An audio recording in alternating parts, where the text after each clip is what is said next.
Kira tu. A'udzubillahi minasyaitonirrajim. Bismillahirrahmanirrahim. Alhamdulillahirabbil alamin wassalatu wassalamu ala asyrafil anbiya'i wal mursalin wa ala alihi washabihi ajmain. Assalamualaikum warahmatullahi wabarakatuh. Alhamdulillah bersiaran kita hari ini adalah saya nak bagi kredit lah kepada penganjur live kita pada pagi ini. Dan hari ini insya-Allah kita akan live dekat FB dan juga dekat IG saya Ustazah Asma. Okey, minta maaf. Okey, sekarang jelas tak suara saya? Minta kepada siapa yang hadir tu cuba bagi tahu. Adakah suara saya okey ke? Gambar saya okey ke? Ada tersekat-sekat ke? Tolong maklumkan kepada saya dari semasa ke semasa lah. Hari ini adalah merupakan anjuran daripada Jabatan Hal Ehwal Islam Terengganu dan daripada bahagian halal. Saya sebenarnya hari ini akan bercakap tentang gaya hidup halal. 3 perkara iaitu faith, food and fun. Okey, kalau kita tengok pada hari ini ramai orang mengalami stres yang tinggi. Tahap kesihatan mental juga rendah. Lepas tu penyakit daripada gaya hidup juga semakin meningkat. Tahu tak apa itu penyakit daripada gaya hidup? Kita panggil lifestyle disease. Contohnya kita tengok 3 serangkai. Kencing manis, darah tinggi kan. Itu semua merupakan sakit jantung dan sekarang 5-6 serangkai. Tapi bila kita tengoklah dari sudut kajian perubatan, penyakit-penyakit ini sebenarnya adalah berpunca daripada dia panggil lifestyle disease. Ashmandin dengar putus-putus nanti tim saya check. Nanti Dayah check juga dekat IG, dia kata putus-putus dekat IG. Okey, jadi dia panggil lifestyle disease. Lifestyle disease ni juga dia bukan orang kata berkaitan dengan penyakit fizikal, tetapi berkaitan juga kesihatan mental. Jadi sebab itu kita tengoklah kenapa Islam ni dia menganjurkan supaya kita hidup dengan gaya hidup halal. Apa maksud gaya hidup halal? Putus-putus dekat IG. Daya cuba cek dekat IG memang putus-putus ke? Saya nak try adjust dulu dekat IG. Dekat FB okey? Okey, jap. Saya nak tolak satu ni supaya disconnect satu. Okey. Okey. Saya cuba putuskan satu supaya jelaslah. Betul Hazana Muhammad Sis, penyakit-penyakit moden. Tapi kita panggil penyakit ni sebagai lifestyle disease. Kan? Gaya hidup. Akibat daripada gaya hidup yang tidak elok, gaya hidup yang tak bagus, maka akhirnya membawa kepada pelbagai penyakit, pelbagai isu dan pelbagai masalah. Sebab tu dalam Islam, kita mempromosikan gaya hidup berasaskan syariat. Dalam erti kata yang mudahlah bagi orang-orang seperti kita, orang awam, gaya hidup halal. Bila saya sebutlah gaya hidup halal kan, selalu orang ingat halal ni adalah makanan halal, kosmetik halal kan, ataupun cari rezeki halal. Setakat itu sahaja. Sebenarnya gaya hidup halal ni merangkumi keseluruhan cara hidup kita yang berasaskan syariat. Okey, kita baliklah kepada akar umbi kita. Akar umbi bagi orang Islam itu ada 3 perkara. Pertama akidah, yang kedua syariah, yang ketiga akhlak. Kan? Akidah ni adalah merupakan asas bagi kehidupan orang Islam. Cara dia bawa diri, cara dia berfikir, cara dia menanggapi sesuatu, cara dia melihat diri dia dan orang lain, itu semua berpunca daripada akidah dia betul ke tidak. Sebab tu akidah ni, kalau rosak akidah, baiklah macam mana orang tu pun di mata manusia, Allah dah sebut tempat dia bukan di syurga tetapi di neraka. Sebab tu ada orang kata, Ustazah, saya ni dah pakai tudung, saya dah buat macam-macam yang baik, tetapi kalau dia tak Islam, kenapa dia tak boleh masuk syurga? Sebab macam ni. Sebab akidah ni dia menentukan cara kita berfikir, menentukan cara kita bergaul, menentukan cara kita melihat sesuatu.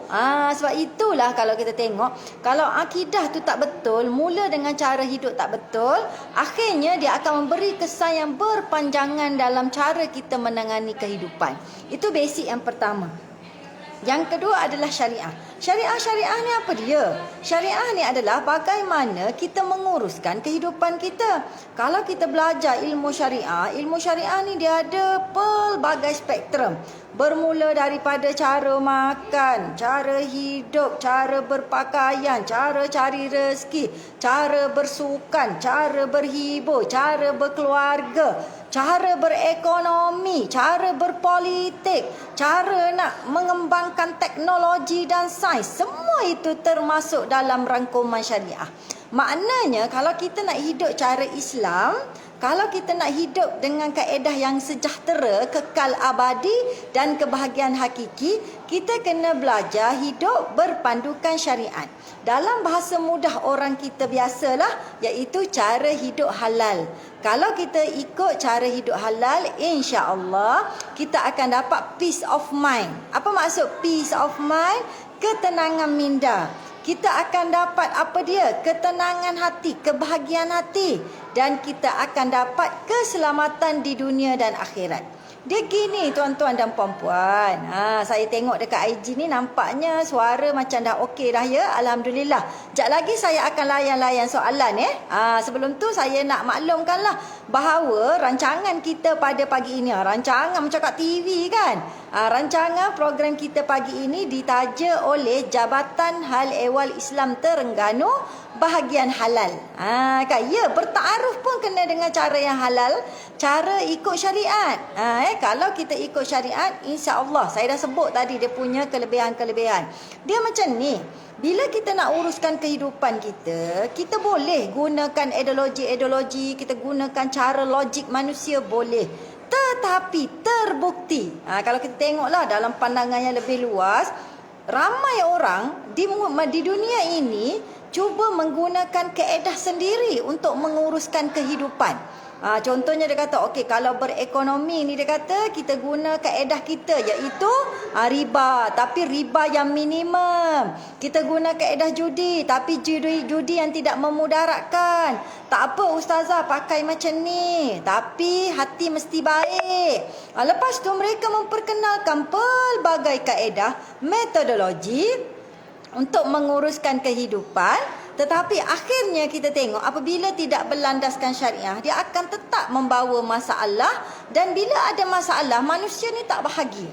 So sekarang kita bercakap tentang dia panggil kebahagiaan abadi. Kita bukan nak kebahagiaan sementara. Contohlah kita cari duit bagai nak rak, tak kiralah benda tu halal haram ke, benda tu menzalimi orang lain ke, menganiayai orang lain, tak kira. Yang penting lepas tu kita sucikan wang kita dengan banyak bersedekah, banyak membuat kerja-kerja sosial. Sebenarnya orang ni dia nampak bagus sebab contohnya lah dia ambil daripada orang lain RM10, tapi dia bagi sedekah RM3, RM7 dia makan kepada dia. Dan cara dia ambil RM10 tu dengan cara zalim, dengan cara tak betul, dengan cara aniaya. Agak-agaklah orang ni happy tak? Dia akan dapat happy yang sementara, tetapi dia tak akan puas dengan kebahagiaan dia. Dia akan rasa duit tak cukup. Dia akan rasa dia perlukan lebih bagus. Dia akan rasa dia nakkan yang banyak. Dia akan rasa dia nak nama dan sebagainya. Akhirnya kerana tadi cara yang dia dapat tu salah, dia tidak akan ada dia panggil never happy ending dan never happy. Maknanya macam ni. Dia tidak akan dapat kebahagiaan yang abadi. Tapi kalau kita lah contohnya lah cari rezeki dengan cara yang betul, dan dalam rezeki kita tu ada hak orang lain, kita tak kedekut. Sebab kita tahu dalam harta kita tu ada hak orang lain, dan dalam masa yang sama kita tahu rezeki yang kita dapat tu bukan milik kita, tetapi adalah milik Allah SWT. Jadi kalau dia pergi daripada kita ataupun kita tak dapat, kita bukannya kecewa yang teramat sangat sampai nak menyalahkan orang lain, ataupun bila dia tu beyond our expectation, kita pun rasa nak bunuh diri ke macam mana. Bukan macam tu kan. Jadi kita akan dapat, kita akan rasa seronok dan bahagia. Sebab apa? Sebab kita faham big why, dan big why ini dikaitkan dengan kebahagiaan abadi dan ada nilai perjuangan dengan Allah Subhanahu wa taala. Tu maksudnya. Sebab itu Allah ni mempromosikan gaya hidup syariah, gaya hidup halal. Apa-apa pun Bila kita nak buat sesuatu, bukan kita fikir hukum tu semata-mata. Okey ustazah, benda ni halal tak? Benda ni haram tak? Apa hukum dia? Wajib, harus ke? Kita tengok bila cakap pasal syariah, dia tak boleh lari daripada 5 hukum. Ni basic dia. Pertama, benda itu wajib. Lepas itu benda itu haram, benda itu makruh, benda itu harus, benda itu haram. 5 perkara ini. 5 perkara ni is not about kulit. Bukan kita bercerakap tentang kulit. Kalau kita tak buat ni berdosa semata-mata, bukan. Tetapi hari ini kita nak bercakap, kalau kita jagalah halal haram, makruh dan sebagainya ini, insya-Allah inilah jalan yang akan membawa kepada ketenangan dan kebahagiaan hakiki. Sebab itu saya nak mempromosikan kepada semua iaitu gaya hidup halal. Yang ketiga yang sangat penting dalam kehidupan manusia, basic seorang muslim adalah akhlak. Akhlak ni adalah etika, nilai, budi, sopan. Ini maksudnya. Kalau manusia ni dia tak ada nilai dan akhlak sebagai seorang manusia, maknanya dia tidak ada prinsip dalam hidup. Dia tak tahu macam mana nak bawa diri dengan cara yang terbaik dalam masyarakat. Itu akhirnya bila dia tidak ada nilai yang bagus, dia bukan saja tidak memberi manfaat kepada diri dia dan tidak memberi manfaat kepada orang lain. Orang kata hidup segan mati tak mahu. Orang yang tidak berakhlak, yang tidak ada nilai dan prinsip diri yang tegas, orang ini ibarat kata hidup segan mati tak mahu. Hidup tu ibarat kata makan tidur, makan joli, makan main, makan happy, setakat tu je. Lepas tu mati katak. Jadi orang ini dia tidak akan dapat kebahagiaan hakiki. So apa yang saya nak cerita kepada tuan-tuan dan puan-puan semua, bila kita mengamalkan gaya hidup halal, inilah solusi untuk membetulkan masalah-masalah yang berlaku dalam masyarakat hari ini. Termasuklah masalah diri kita. Iaitu apa masalah yang kita hadapi sekarang? Kita rasa tak tenang. Yang kedua, kita rasa jiwa kita kosong. Yang ketiga, kita rasa diri kita rendah diri sangat. Dan kita suka bandingkan diri kita dengan orang lain. Sampai kepada peringkat kita mempersoalkan setiap takdir yang Allah bagikan kepada kita. Orang ini sebenarnya dia menghadapi masalah gaya hidup yang tidak betul. Nabila cakap, saya pendosa ustazah. Ya betul. Kita semua adalah pendosa. Jangan sesekali kita ingat kita ni adalah maksum. Kerana yang maksum itu hanyalah Rasul Allah Subhanahu Wa Taala. Yang sempurna itu hanyalah Allah Subhanahu Wa Taala. Kita tak sempurna. Tetapi di sebalik pendosa tu bukan bermakna Allah nak suruh kita ni duduk di tapak kaki manusia lain. Bukan nak suruh kita ni rasa rendah diri sampai kita mengkritik setiap takdir dan kejadian rezeki yang Allah bagi pada kita. Bukan pendosa begitu. Tetapi pendosa ni sebenarnya adalah motivasi untuk kita terus berusaha muhasabah diri dan menjadi the best dalam kehidupan. Dan kita berusaha menjadi the best ni dalam kehidupan kita. Bukan sebab kita. Tetapi kita berusaha menjadi the best kerana Allah Subhanahu Wa Taala. Orang yang the best, dia akan bagi manfaat kepada diri dia.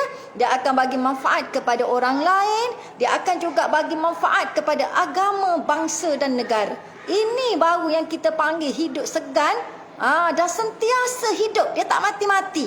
Dalam Al-Quran sebut orang yang syahid. Orang yang syahid ni adalah, apa maksudnya? Bukan setakat angkat pedang. Tetapi dia berusaha untuk menegakkan cara hidup Islam. Dia berusaha untuk memastikan setiap perkara yang buat itu berlandaskan halal haram. Setiap perkara yang dia buat itu adalah berasaskan syariat yang benar daripada Quran dan hadis. Orang ini sebenarnya adalah kategori syahid juga. Jadi apabila dia mati, dia tidak pernah mati, bahkan dia akan hidup selama-lamanya. Inilah yang kita nak sebenarnya dalam kehidupan. Walaupun kita ni masing-masing ada kelemahan diri, flaws.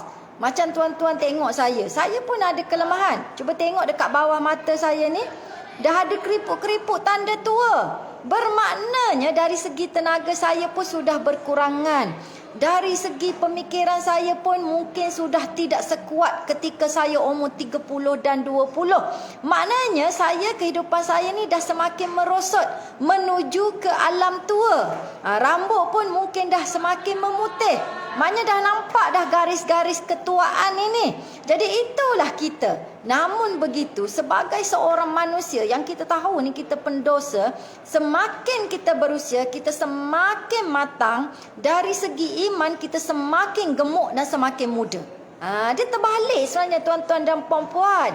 Kita ketika kita muda, kita masih tidak matang dalam beriman dan hidup secara syariah.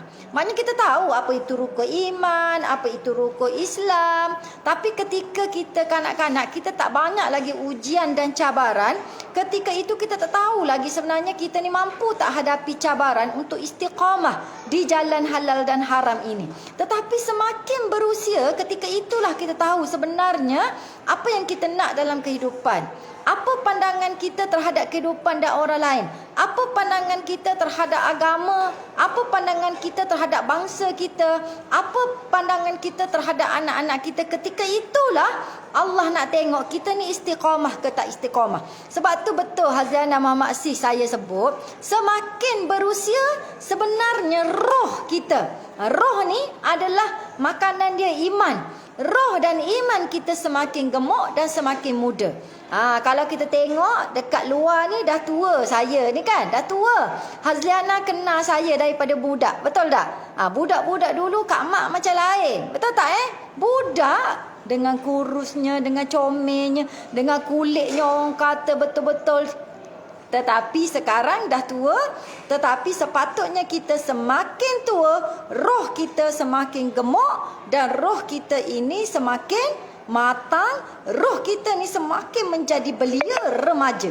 Sebab tu kita tengok dalam syurga ni tak ada orang tua. Sebab apa? Sebab yang masuk syurga itu adalah roh. Yang masuk dalam syurga itu adalah kita punya iman. Sebab dalam syurga itu yang adanya adalah apa dia? Yang muda terantang-tang yang tengah bersemangat antara umur 30-37. Sebab time ni lah orang yang paling comel, paling handsome, paling semangat, paling orang kata matang, paling orang kata boleh suruh buat kerja antara umur ni. Rupanya umur macam ni lah yang akan ada dan kekal dekat syurga. Okey. Sekarang saya dah cerita dah pasal gaya hidup halal dan kelebihannya. Kenapa kita kena berjuang pilih yang halal, buang yang haram. Okey, dalam hadis kalau kita tengoklah hadis 40 hadis ke-6, Allah ni Rasulullah SAW telah menjelaskan kepada kita secara terperinci kaedah dia. Al-halal bayyin wa innal haram bayyin wa bainahuma umurun mushtabihat la ya'lamhunna katsirun minan nas faman ittaqa syubhat faqad istabra'a lidinihi wa 'irdihi wa man waqa'a fi syubhat waqa'a fil haram. Ayat ni adalah basic kepada kita. Bila kita nak mempromosikan gaya hidup halal, iaitu apa dia?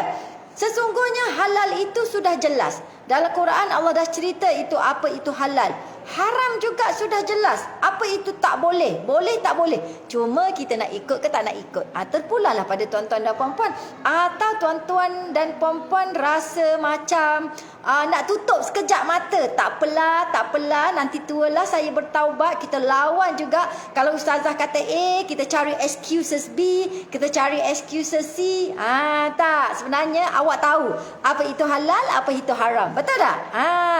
Tetapi wa bainahuma, di antara halal dan haram itu ada perkara-perkara yang syubhat, yang mana dia kadang-kadang kalau tak kena gaya, ibarat orang kata ginilah, ada perkara-perkara yang kita buat, satu kaki di syurga, satu kaki di neraka. Tak kena gaya, kita akan tercampak ke dalam neraka akibat daripada perbuatan kita.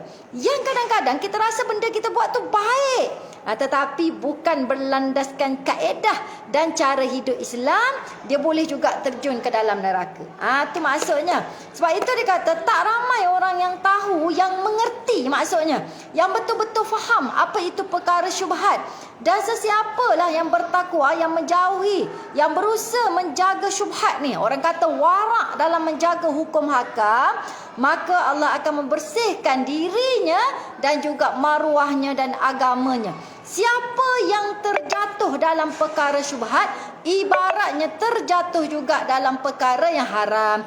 Ibarat pengembala kambing, dia bawa kambing makan dalam padang yang luas, bagilah makan. Padang tu luas tu. Tetapi kadang-kadang kambing kita ni ada perangai, dia suka makan kat tepi pagar. Masalahnya pagar kita ni kadang-kadang rumput daripada sebelah tumbuh juga dekat kita, pokok daripada sebelah dan sebagainya. Jadi kadang-kadang confuse, ini sempadan kita ke sempadan orang? Tak kena gaya kambing kita ni suka buat perangai, dia pergi makan rumput dekat tanah orang, kita pun semelih makan. Tak tahu bahawasanya dia dah masuk dalam rumput orang lain. Nampak tak? Ibarat kita begitu. Sebab itu dalam konsep gaya hidup halal kena ada satu perkara tuan-tuan dan puan-puan, iaitu apa dia? Tolonglah amalkan cara hidup warak. Warak ni apa dia?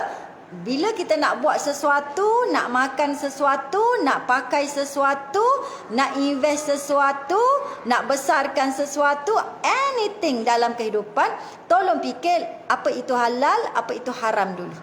Jangan cari excuses untuk menghalalkan yang haram. Itu yang akan jadi porak-peranda. Dia macam ni, cara hidup halal ni dia lebuh raya yang straight.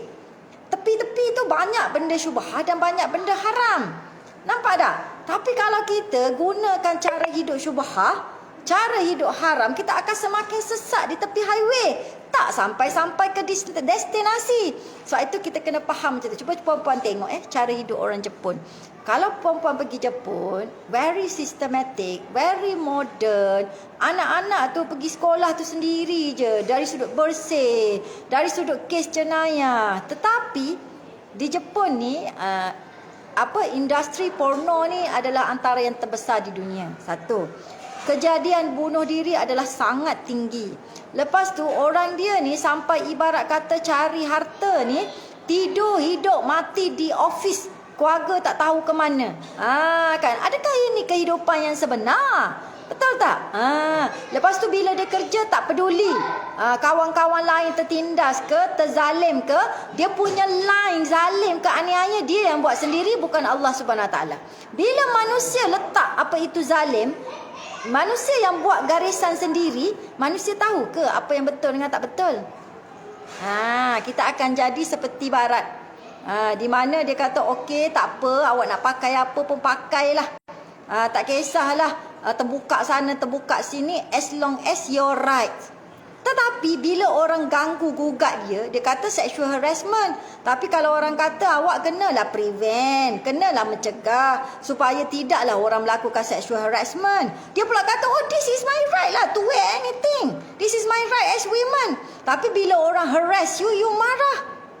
Dan bila kita kata awak boleh tak kalau datang pejabat pakai secara beretika? Mana boleh datang pejabat pakai skirt pendek sampai nak nampak spender? Ada tak orang pergi kerja mana-mana etika dekat office pakai skirt pendek sampai nampak seluar? Ada ke? Siapa yang pernah kerja dia tahulah tak boleh. Tapi dia kata, kenapa awak nak tengok saya?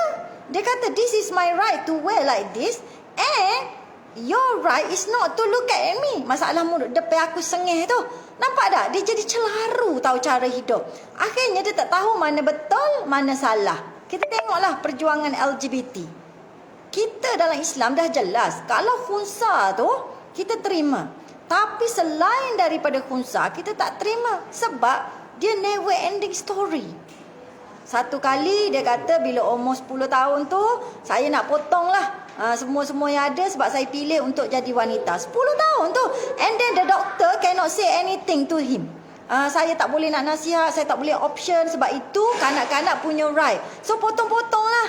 And then bila dia umur 20 tahun, saya menyesal sebab sebelum ni saya dimomokkan bahawasanya I should become a woman instead of man, dia kata. Nampak tak? Dia kata macam tu. Jadi nampak tak? Lepas tu dia pun keliru. Lepas tu bila cek-cek balik, dia berkata sebenarnya LGBT is a business for certain people and big company. Macam tu pula. Akhirnya nak pergi ke mana? Sebab tu saya kata balik asal senang cerita. Jadi kita di Malaysia ni tolonglah balik asal. Kalau kita ni nak hidup cara selamat, cara sejahtera, tak stres. Stres tu memang ada tuan-tuan dan puan-puan. Tapi lah jangan stres tu sampai membawa kepada simptom-simptom psikosis. Insecure tu biasa. Tapi janganlah insecure ni sampai mengganggu gugat takdir dan pekerjaan kita terhadap Allah SWT dan orang lain. Nampak tak? So hari ni saya banyak bercakap tentang perasaan, cara berfikir dan sebagainya. Ya betul Hazana. Baliklah cara fitrah. Bila kita kata halal dan haram, sebenarnya itu kita nak memperkenalkan cara hidup fitrah. Saya senang je dekat kawan-kawan saya bukan Islam, saya tak cerita halal haram, tapi saya cerita apa yang orang Islam buat. Kalau pakai tudung macam mana, kalau cari rezeki macam mana, kalau nak bersihkan diri macam mana. Dan saya kata this is cara fitrah yang saya nak cerita ke awak. Sebab kalau orang bukan Islam, takkan kita nak kata okey ni tak boleh, ni halal haram. Memang dia tak percaya dah halal haram sebab dia agama lain. Betul tak? Tetapi apabila kita cerita this is cara fitrah, cara untuk menjadikan manusia itu membesar dengan cara fitrah, berfikir dengan cara fitrah, go back to nature. When you go back to nature, insya-Allah hidup selamat, cara berfikir pun selamat. Betul tak? Jadi kat situlah baru mudah orang bukan Islam nak terima. Tapi bagi kita, apa itu nature? Apa itu fitrah? Bila kita follow apa itu halal dan haram. Okey, saya jawab soalan sikit. Dekat IG ni ramai kepada kita punya penganjur Jabatan Hal Ehwal Islam Terengganu. Boleh share juga IG. Dekat IG ni kita ada ramai dia kata, Ustazah macam mana nak ada spark untuk Allah soalan-soalan jodoh ni Syarul. Okey, kita simpan. Nanti saya akan jawab soalan-soalan jodoh. Hari ni kita akan jawab macam mana nak dapat jodoh yang baik. You must start with a proper lifestyle, which is proper lifestyle itu adalah lifestyle halal, lifestyle fitrah. InsyaAllah bila ada lifestyle halal, lifestyle yang fitrah, barulah awak boleh tarik magnet jodoh yang betul. Kalau lifestyle awak tak betul, siapa nak kat awak, betul tak? Ataupun lifestyle awak tak betul, hak nak kat awak tu orang yang tak betul jugalah. Macam itulah. Okey, so sekarang saya nak share lah. Gaya hidup halal ni disimpulkan sebagai cara hidup seseorang yang didasari oleh pemikiran dan konsep Islam. Dan apabila mengamalkan gaya hidup halal, maksudnya dalam kehidupan dia akan perhati anything, everything yang dia buat mesti halal.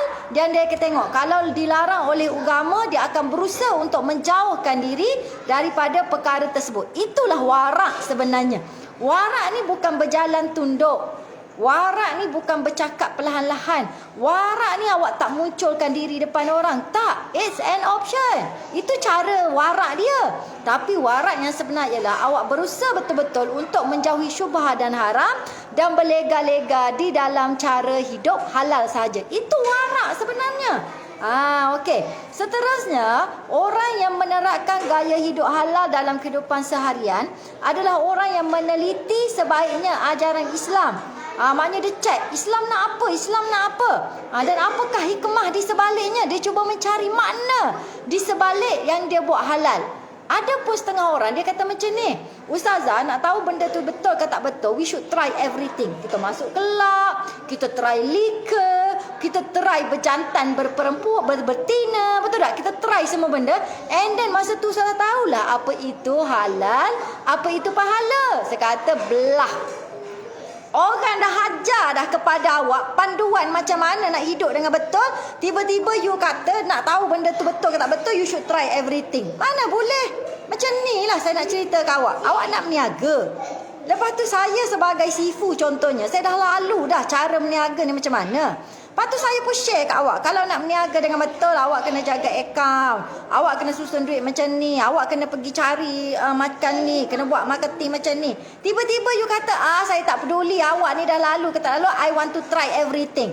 Bila melingkup nak salah siapa? Lambatlah awak nak berjaya dalam bisnes bila tak ikut kata sifu ataupun orang yang sebelum awak. Betul tak? So begitulah juga dalam kehidupan. dalam perniagaan nak boleh terima perkara ni, kenapa dalam hidup tak boleh terima? Manusia ni sifat dia manusia ni sifat dia memang beriman kepada rububiyah. Dia walaupun tak percaya macam mana pun agama, walaupun tak percaya macam mana pun tentang kewujudan Tuhan, awak tetap kena bergantung kepada sesuatu. Kenapa dalam bisnes you kena ada sifu? Kenapa dalam bidang-bidang lain you kena ada sifu? Kenapa dalam hidup awak tak boleh terima bila Allah bagi tahu apa-apa yang halal dan haram dalam Al-Quran? Kenapa? Awak dah rasa bijak sangat. Sebab itu, bila Allah kata tak boleh berhibur cara ni, tak boleh makan cara ni, just follow. Tapi apa yang kita kena buat sebagai orang Islam, kita mencari hikmah di sebalik, apa dia? Di sebalik halal dan haram yang Allah telah tentukan. Itu baru betul. Bukan mencari hikmah dengan buat halal haram bercampur gaul semua, and then last kali kita expect kita mati lambat, lepas tu kita pun pusinglah balik jadi baik. Kalau ada rezeki, kalau tak ada rezeki, mampuhmu. Betul tak? Nampak tak ayat saya tu? Sesuai dengan orang Terengganu. Najihah kata, salah ustazah, saya bekerja dan saya tinggal bersama ibu ayah. Dalam masa yang sama, saya belajar part time. Apa nasihat ustazah untuk saya jaga emosi dan juga komitmen? Okey, Najihah, ni saya nak share kepada awak kan. Sebab tu dia kata, Najihah, bila you nak jaga emosi dan jaga komitmen, first, jaga dulu cara hidup Islam kita tu. Kita ikut, apa lagi yang kita tak ikut Islam? Kalau dari sudut kita berkeluarga, apa lagi yang kita tak ikut? Dari sudut kita bekerja, apa lagi kita tak ikut? Dari sudut berpakaian, bergaul, apa lagi kita tak ikut? Dari sudut belajar, contohnya sebab Najihah ni dalam lingkungan tersebut, apa lagi yang awak tak ikut? Kat situ baru kalau kita betulkan yang basic ini, insya-Allah barulah dia akan berkembang jadi baik. Dan dengan sendiri emosi kita tu akan jadi emosi yang betul. Nampak tak? Dan bila kita nak komitmen, tahu tak Najihah, memang saya faham bila awak tinggal dengan ibu ayah, awak rasa penat. Kadang-kadang awak katanya, kenapa saya, kenapa saya, kenapa saya? Selalu orang katanya, kenapa saya yang kena tanggung beban ini? Kenapa saya yang kena layan kerenah ibu dan ayah? Kenapa bukan orang lain? Dan untuk memastikan yang awak boleh jawab kenapa, itu saya kata mesti go back to basic. Cara berfikir berasaskan akidah dan syariah tadi, barulah awak tak rasa terbeban dengan komitmen awak. Macam saya lah. Kenapa saya ada anak lipa? Kenapa saya ada banyak kerja macam ni? Kenapa saya kena bertanggungjawab untuk dakwah dan sebagainya? Kenapa bukan orang lain? Kenapa saya tak stop everything? Kerja-kerja saya dekat medsos, cukuplah dengan kerja saya di luar medsos. Kenapa saya mesti bebankan diri saya? Tapi sebab saya faham, okay, this is my commitment toward agama saya, toward anak-anak buah saya, toward pengikut-pengikut saya. And then dia, walaupun kita rasa terbeban, penat, tak terurus, tetapi dia memberikan makna yang hebat kita bila kita buat komitmen sesuatu. So nampak dah Najihah? So sekarang kena cari hikmah dan big why ketika awak menjaga mak ayah awak dan belajar. Saya pernah ada di tempat awak tu, saya faham tu. Bukan mudah belajar part time. Saya dulu belajar part time. Dan saya hanya membaca atas LRT sahaja sebab tak ada masa nak baca yang lain. Tetapi hikmah dia sangat besar. Tetap dapat cemerlang macam orang lain juga. Nak ceritanya boleh. Ada orang dalam tengah-tengah tu dia mengalami stres, tak boleh terima keadaan dia, penuh dengan pemikiran negatif. Saya kata gini, kita dah ambil keputusan untuk belajar, betul tak? So kita teruskan ke destinasi. Tak kira lah, ada orang dia dah buat keputusan, dia pun jalani hidup dengan positif, cara hidup Islam, cara berfikir iman dengan betul, buat kerja-kerja dia dengan elok, faham hikmah, okey, settle. Ada orang penuh dengan negativity, penuh dengan masalah, penuh dengan stres, penuh hentam sana sini, penuh marah kat orang. Dalam destinasi dia nak habiskan dia belajar. Okey, dua-dua habis belajar. Tetapi yang habis belajar dengan penuh positif, biasanya dia akan gain something dan akan improve a lot dalam diri dia, dan dia become somebody yang better. Tetapi orang yang negatif ni, biasanya dia akan ketinggalan di belakang. Dia dapat juga sijil, tapi dia akan ketinggalan di belakang. So kita nak yang mana sekarang? You decide. Awak tak boleh keluar dah. Contohnya, Ustazah, saya tak nak dah hidup dekat dunia ni. Saya nak keluar daripada planet ni. Awak nak pergi mana? Awak nak pergi mana? Saya tak nak dah. Saya nak bunuh diri contohnya. Saya nak keluar. Bunuh diri is a simple way macam mana awak nak lari daripada masalah. Betul tak? Contoh, sebab tu Islam tak bagi. Dalam akidah kita, kalau kita bunuh diri, selama-lamanya memang tak bau syurga. Bukan setakat masuk syurga, bau syurga. Tapi sebenarnya kalau awak kata saya tak nak dah hidup di dunia ni, tak boleh, kena hidup juga. Betul tak? Atau kata saya tak nak, saya nak pergi alam lain. Ada tak alam lain yang tidak dipunyai oleh Allah SWT? So akhirnya go sana sini dia akan balik pada asal Allah yang dimiliki oleh Allah juga. So live with it. Senang cerita, betul tak? Okey, seterusnya kita tengok lagi menjauhi larangan, melaksanakan perintah Allah seperti menutup aurat, memilih makanan yang halal serta memilih hiburan-hiburan yang dibenarkan dalam syarak. Okey, menurut Fauziah Yasinta ni dia kata, bila dia simpulkan tentang gaya hidup halal ni terkandung dalam 3 benda. Iaitu pertama, faith, food and fun. Tolong kalau rasa tak dapat apa-apa lah hari ni, tolong perhatikan 3 benda ini. Najihah, siapa yang tanya saya tadi tu dan yang lain-lain tadi yang bertanya, tolong perhatikan 3 benda ni dalam kehidupan masing-masing. Faith, food and fun. You betulkan 3 ni dulu. Kalau betulkan 3 ni, insya-Allah diri kita akan rasa lebih selesa, lebih tenang, peace of mind, and then awak akan rasa lebih sejahtera dalam kehidupan awak, malah memberi manfaat pula kepada orang lain, agama, bangsa dan negara. Wah, bunyi macam dalam parlimen. Sekarang kan tengah sidang parlimen ni, dia bunyi macam tu lah kan. Okey. Pertama, faith. Faith ni adalah basic dia, tolong betulkan balik rukun iman kita. Beriman kepada Allah, beriman kepada Rasul, beriman kepada kitab, beriman kepada qada qadar, beriman kepada hari akhirat. Maksudnya awak kena jaga dulu rukun-rukun iman. Bukan setakat hafal. Kita dah hafal daripada sekolah rendah, tapi kita tidak pernah berfikir adakah kita betul-betul menyelidiki dan cek macam mana kita apply ke semua rukun-rukun iman kita inilah. Dia kata kalau kita tengok sini, faith ni adalah iman ni, kepercayaan. Kalau bagi orang bukan Islam, dia panggil sistem kepercayaan dan cara membentuk persepsi dalam hidup. Sebenarnya dia berasal daripada akidah yang betul. Dia kata kalau seseorang itu mempunyai keimanan dan sistem kepercayaan yang betul, dia akan memberikan kesan yang positif dalam cara dia menjalani kehidupan. Dia akan memberikan implikasi positif daripada keimanan seseorang kepada Allah, dan dia memberikan dalam proses kita memahami dan cuba nak buat faith yang betul tadi, sistem kepercayaan yang betul, itu adalah merupakan kaedah untuk menyembuhkan dan mengangkat dan menyihatkan mental manusia. Sebab faith ni dia berkaitan dengan dalaman sistem kepercayaan. Saya bagi tahulah kepada semua, apabila orang ni mempunyai cara berfikir yang tak betul. Saya bagi tahu contohnya pertama, dia mempersoalkan rezeki Allah. Kenapa saya tak dapat kerja lagi?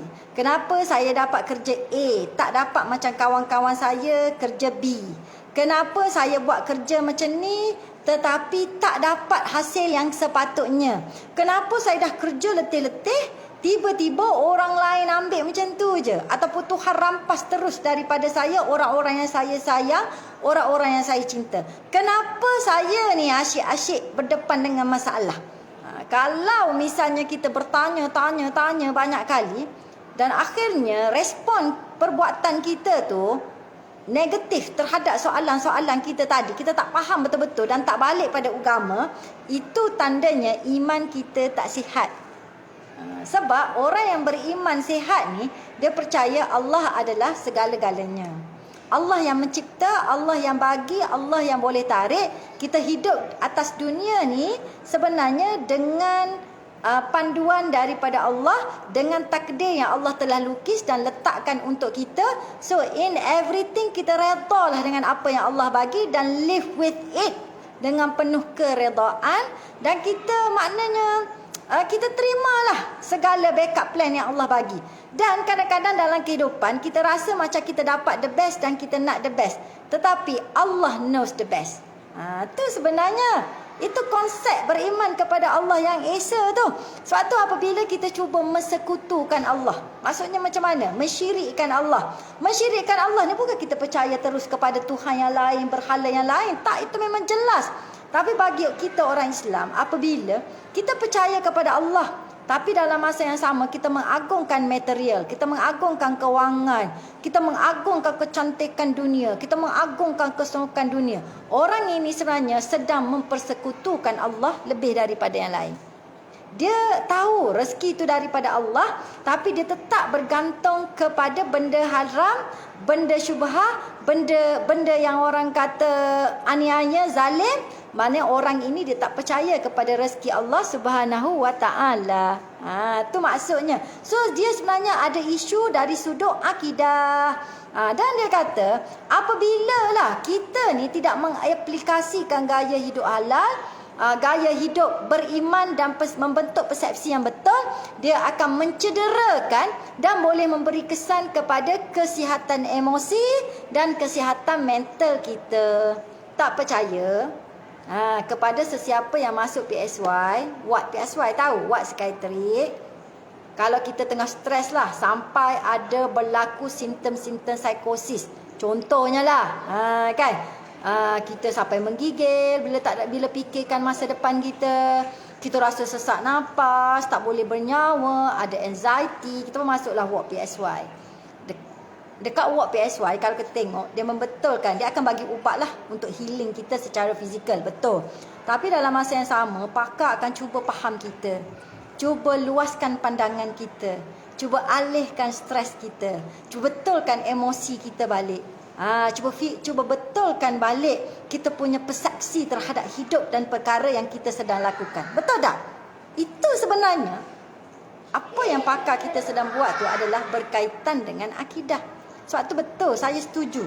Bila orang masuk ward PSY ni ataupun berjumpa dengan pakar psikiatrik, bukan bermaksud dia tidak beragama, saya setuju. Tetapi beragama ni ialah ketahanan jiwa kita untuk istiqamah dalam apa jua keadaan. Ketahanan tu sebenarnya menunjukkan orang itu beragama ke tak beragama. Dalam keadaan macam mana pun, kita cuba nak buat Al-Quran standkan prinsip kita betul-betul atas nama diri kita ni sebagai hamba dan khalifah, dan kita nak buat kerja-kerja kita yang Allah dah bagi pada kita, kepada ibu bapa kita, kepada majikan kita, kepada staff kita, kepada NGO kita. Kita stand juga walaupun kita ni hati ni sakit macam mana, kita berlawan macam mana, kita cuba juga untuk menjalani cara hidup yang halal. Orang ini sebenarnya orang yang kita kata ketahanan agama.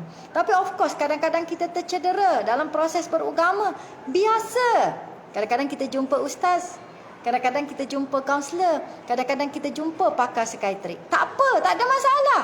Jumpalah siapa-siapa pun. Tetapi sebenarnya bila kita jumpa orang tu, di sebalik kita rawat fizikal, kita sebenarnya sedang merawat secara dalaman kita. Okey, sekarang faham apa kaitan dia? Okey. Seterusnya yang kedua. Sebab saya rasa masa Dayah, pukul berapa dah sekarang Dayah? 11.52 dah. Okey. Yang kedua adalah faith ni, dia bukan setakat beriman dalaman, beriman luaran juga. Maknanya apa yang kita percaya kat dalam, dia akan ternampak di luaran kita. Dan dalam Islam, dalaman mesti sama dengan luaran, tak boleh munafik. Kalau kita kata kita beriman kepada Allah SWT, apa yang kita pakai kat luar tu pun, dia mesti melambangkan tahap seorang muslimat mukminat. Barulah dipanggil sebagai orang itu beriman ke tidak. Tapi kalau kata saya hati bersih, saya cuba dah, saya boleh lawanlah segala pancaroba atas dunia ni dan cuba buat agama, saya dah jadi the best dah dalam bidang saya.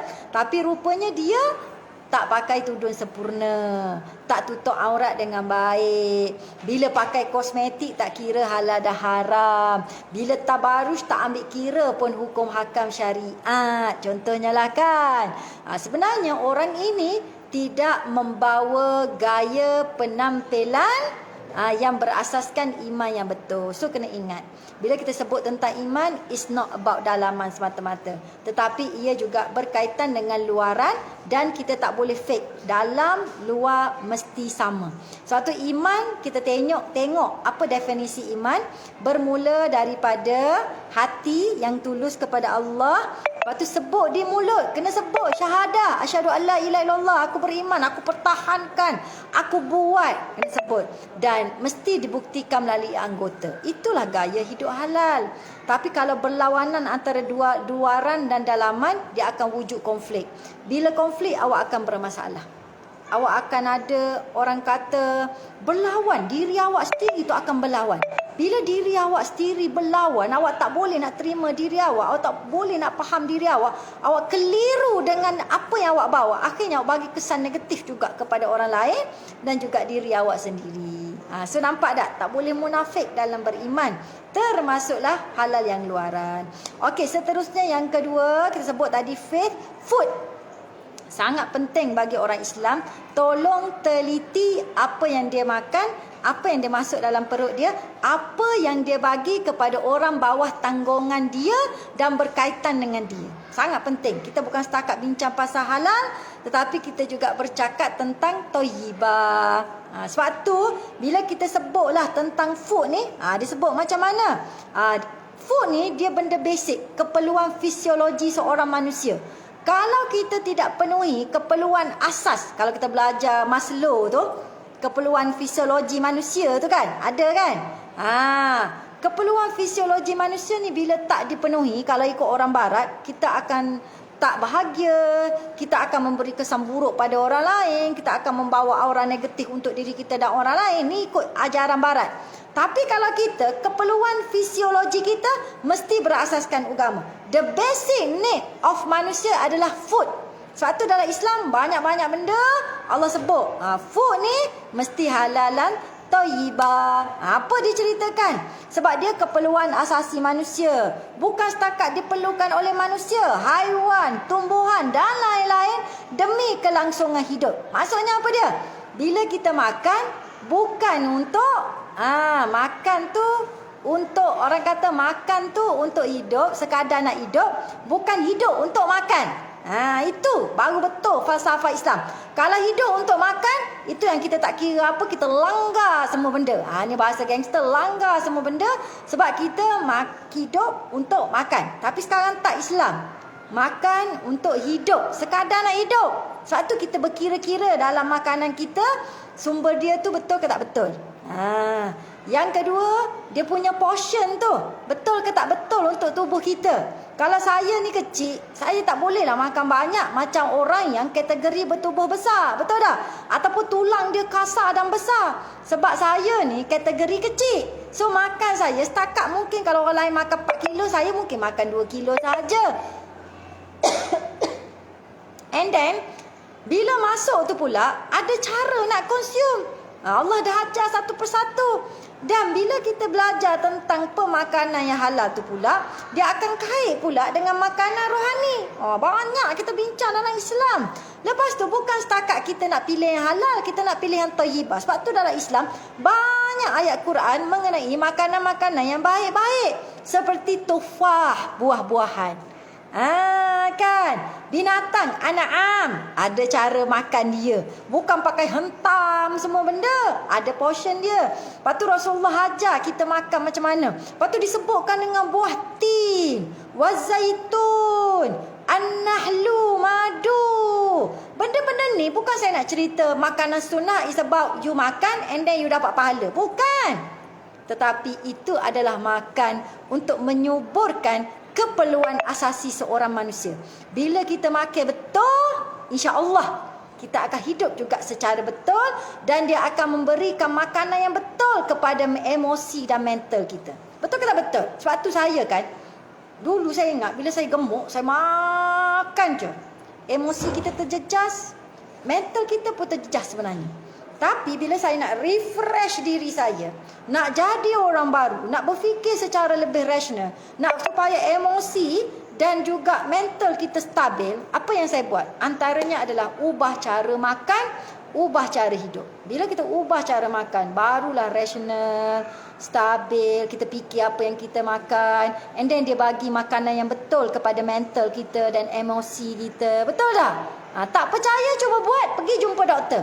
Betul tak apa yang awak makan, berapa banyak yang awak makan, apa yang awak konsum bagi kesan kepada kesihatan mental dan emosi awak? Betul ke tak betul? Pergi tanya pakar. Tak percaya, cuba buat. Saya dah buat sebab untuk baiki diri saya sendiri. Sebab tu sekarang saya mempromosikan gaya hidup sihat tu sebab apa?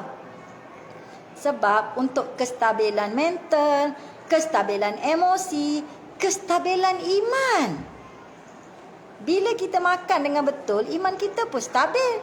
Kalau kita lantak semua benda, itu menunjukkan iman kita sakit. Betul tak? Macam tu. Sebab itu, kalau dalam Islam, food is very important. Apa kita bagi makan anak kita, itulah yang akan jadi tumbuh daging. Dan daripada itulah membentuk perangai dan akhlak dia. Betul ke tak betul? Sebab cara awak cari rezeki tu, tak kira apa benda, awak bagi makan kat anak awak, itu represent macam mana awak cari rezeki untuk anak awak. Nampak tak? Food is very important. Lepas ni jangan seketakat bercakap tentang halal, tetapi bercakap juga tentang toyibah, bercakap juga tentang status kesihatan fizikal dan mental, bercakap juga tentang zat, khasiat, nutrien, diet seimbang. Ini semua menyumbang kepada kestabilan hidup di atas dunia. Nak tahu tak orang dalam syurga sifat dia macam mana? Orang dalam syurga dia muda belia. Saya dah sebut dah tadi. Orang dalam syurga ni lambang orang yang paling sejahtera. Betul tak? Ini orang dalam syurga ni sifat dia ni. Dia makan apa dia? Dia makan buah, air madu, air susu daripada sungai, kan, tajri min tahtihal anhar. Sifat syurga ni mengalir di bawahnya air, ada susu, ada madu, kan, dan sebagainya, ada air yang bersih. Sifat dia macam tu. Orang dalam syurga ni duduk atas arikah, sofa yang berbaring macam raja-raja, makan buah. Sebab itu dalam kita punya portion, kalau kita tengoklah kita punya portion sekarang, dulu lain tau dia punya portion. Sekarang orang dah ubah dah. Diet suku-suku separuh-separuh. Sayur, buah-buahan tu lebih banyak daripada karbohidrat dan juga protein. Nampak tak? Rupanya dalam syurga tu sebut lama dah.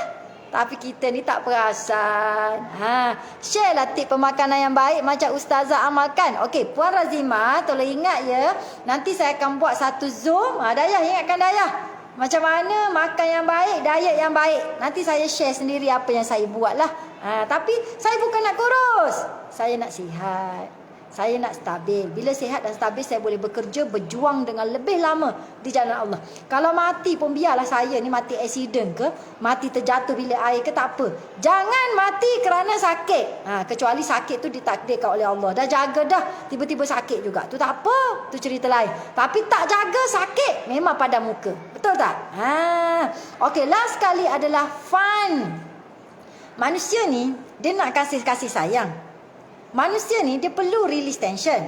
Manusia ni dia perlukan me time. Me time ni maknanya adalah recreational time untuk dia, fun, keseronokan. Manusia ni nak bahagia. Sebab tu ada satu nasyid dia kata, sumber kasih sayang tu adalah sebenarnya yang dimaksudkan dengan hiburan. Manusia ni kalau cukup hiburan, cukup kasih sayang, insya-Allah dia akan jadi gembira. Walaupun masa tak cukup, walaupun tenaga macam tak berhenti-henti buat kerja, tapi sebab apa dia rasa semangat? Sebab dia buat, bila dia buat tu dia disayangi, dia tahu dia buat untuk orang yang tersayang. Tuan-tuan dan puan-puan, kenapa ustaz ni, kita tengok ustaz yang lama-lama, tok guru lama-lama, buat kerja tak berhenti-henti, siang malam telaah lagi, bantu orang lagi, cari rezeki lagi untuk diri sendiri. Kan, tu sifat tok guru lama-lama ni kan. Lepas tu bagi ilmu lagi ke orang, lepas tu uruskan masyarakat, jenazah lagi, awak air tawar lagi. Allah, kita tengok macam tak ada masa untuk diri dia, letih. Saya kata, ayah berehatlah, macam bapa saya, berehatlah, dah tua dah. Tak apa, berehat lepas mati. So apa yang dia rasa, walaupun tenaga tak cukup, tenaga tu tak larat, tapi dia bekerja tu kau-kau. Sebab apa? Sebab dia tahu dia buat untuk yang tersayang. Siapa yang tersayang? Allah SWT. Dia tahu dia buat kerana dia dapat kebahagiaan dan kasih sayang penuh daripada Allah. Siapa yang menyayanginya? Allah SWT. Biarlah manusia tak sayang dia, tapi Allah sayang. Cukuplah. Itulah hiburan yang paling besar. So manusia ni bila nak berhibur, kenalah berhibur dengan cara yang betul, halal. Konsep mencari hiburan dan kepuasan murahan yang memenuhi tuntutan nafsu badan tanpa sempadan, dia berlawanan dengan fitrah manusia. Sebab tahu kata, okey saya nak release tension, saya pergi clubbing, saya joget-joget, tak apa Ustazah, saya tak ada pun ambil arak ke semua, saya tak ada pun berpelesera, cuma saya nak joget je kau-kau. Awak rasa lepas awak joget tu, awak rasa awak tenang ke tak? Dia akan balik asal. Tapi kalau awak healing dengan cara yang betul, insya-Allah. Jadi apa yang dimaksudkan fun yang betul? Maknanya ialah hiburan tu adalah sesuatu yang terkawal, terarah. Bukannya cari keserokan dengan cara bebas, tidak terkawal dan tidak terikat dengan batas-batas perundangan dan agama. Malah dia kata, tujuan hiburan dalam Islam ni apa dia? Mencari kesejahteraan, ketenangan, kepuasan, terlepas daripada perasaan bersalah, ketegangan dan keresahan. Boleh dibuat ketika lapang ataupun ketika kita rasa tegang sangat, dah tak boleh pergi, tak boleh move, kita boleh buat. Saya ulang balik. Apa tujuan hiburan dalam Islam? Hiburan dalam Islam, saya ulang balik untuk mencari kesejahteraan, untuk mencari ketenangan, untuk mencari kepuasan diri, terlepas daripada perasaan bersalah, ketegangan dan keresahan. Sebab tu tak kisah dalam Islam awak nak menyanyi ke, awak nak bersyair ke, awak nak panjat gunung ke, awak nak masak ke, awak nak baca buku gila-gila ke, nak melukis ke, nak melompat bersukan ke dan sebagainya, tak ada masalah. Yang paling penting, Ustazah boleh menyanyi? Boleh, tapi ikut syariat. Nampak dah? So, bila ikut syariat, sebab apa? Sebab kita nak kejar tu tadi. Bila kita cari fun, not for the sake of awak nak lupa sekejap and then awak balik. Macam orang minum arak. Tengok tak cerita Korea ke apa ni? Yang muda-muda dekat IG. Tengok tak cerita Korea, kita Jepun. Dia bila ada masalah, dia akan minum. And then dia expect, after minum tu, dia akan jadi new person, dia akan selesai masalah. Tapi rasa-rasalah bila awak tengok kan, dia dekat, bila saya pergi Jepun, dia budaya tahu minum arak. Sebab dia akan kerja gila-gila. Dia kerja macam non-stop tau. Company tu ibarat Tuhan dia lah. Dia sanggup kami kazi untuk company. Ibarat kata macam tu lah. Sebab itu hidup dan mati dia. Sebab dia material is very important dalam masyarakat dia lah. Okey. Nilai-nilai is very important. Tapi dia berasaskan apa dia? Berasaskan ilmu, kemajuan, tetapi kemajuan dia tu tidak bersambung dengan rohani yang betul terhadap Allah Subhanahu Wa Taala. So kalau kita tengok di Jepun, dia kerja letih-letih, malam dia mesti minum. Kalau tengok tapi of course dia kontrol lah bila minum. Lepas tu tak boleh bawa kereta sendiri, kena naik teksi, tak boleh kacau orang lain. Minum pula tak adalah sampai mabuk, sampai mencederakan orang lain. Bagi dia tu bagus lah tu, minum arak and then tak mencederakan orang lain, tak memudaratkan diri sendiri, tak payah bawa kereta, is bagus. Tapi dalam Islam tetap tak bagus. Sebab apa? When you minumlah kan, nabuk, terlupalah sekejap. Kita pun huyuh hayang ya. And then pagi esok, bila dah sihat, bangun, awak rasa masalah awak tu selesai ke tak selesai? Tetap kena fikir juga. Adakah awak rasa lepas awak minum tu, awak jadi lebih sihat, jadi lebih sejahtera, lebih rasional untuk menghadapi dan menangani masalah? Awak rasa macam tu ke? Tak. Sebab itu, kalau nak cari fun, please, cari fun yang halal dan ikut syariat. Barulah awak akan dapat tadi yang saya sebut tadi. Kestabilan, kesejahteraan, bebas daripada rasa bersalah, ketegangan, keresahan. Bukan awak berhibur untuk tambah lagi ketegangan, keresahan, keporak-perandaan dan lain-lain. Nampak dah? Okey. So itulah kesimpulan daripada saya hari ini. Saya banyak menyentuh tentang cara kita melihat diri kita, cara kita bawa diri kita, dan yang paling penting sebenarnya rahsia untuk hidup sejahtera, stabil, mental, emosi adalah melalui gaya hidup halal. Nak baiki kat mana Ustazah? Najihah tanya tadi. Start with 3 basic. Faith, food and fun. If you baiki 3 ni, insya-Allah Allah akan bagi jalan untuk lebih bahagia. Allah akan bagi jalan untuk lebih lagi awak menangani masalah akan datang. And then awak kena ingat macam ni. Masalah tak akan berhenti, ujian tak akan berhenti. Tapi kita niat betul-betul dalam hati, whatever ujian yang datang, banyak mana pun ujian yang datang, kita akan hadapi dengan cara yang bergaya. Sebab apa? Sebab apa kita hadapi dengan cara yang bergaya? Sebab kita ada asas dan panduan yang sangat hebat daripada Allah Subhanahu Wa Taala, bukan sifu, tetapi pencipta kita yang maha mengetahui kita ni siapa dia, alam sekeliling ni siapa dia, dan kenapa kita diciptakan dan sebagainya. Itulah Allah Rabbul Jalil. Setakat itu sahaja. Terima kasih kepada penganjur kita hari ini, Jabatan Hal Ehwal Islam Terengganu, bahagian halal.